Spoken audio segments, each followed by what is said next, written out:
Nothing can be more frustrating when you sit down to watch one of your favorite programs using Spectrum Internet and you run into issues or your speeds are real slow. Well, in today's tech video, I'm going to show you how to fix Spectrum if it isn't working on your smart TV.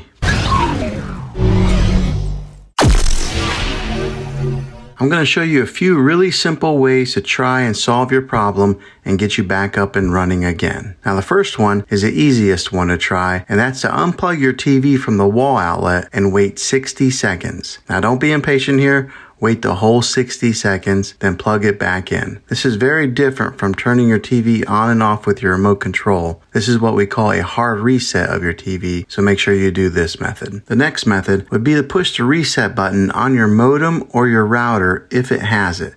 Not all routers have this button, but if yours does, give that a try. Now, if that doesn't work, then find your router that is giving you Wi-Fi and unplug the power to that for 60 seconds. Then plug it back in. This is very different than pushing the reset button on your router, so hopefully this will work. If not, let's move on to the next method. Move your router to a different location so that it's more open and it can broadcast a signal better without any interference. Now, if you're using a Spectrum TV app, then try deleting the app off of your TV. Go to where the apps are located on your system and remove the app altogether. Then reinstall the Spectrum TV app again. After you reinstall it, you might have to log back in with all of your credentials, but hopefully this will work. Well, hopefully this video was helpful for you. If it was, go ahead and throw a thumbs up on it. Go ahead and subscribe to my channel. I make tech videos all the time, and I would love to have you back in the next one. Take care.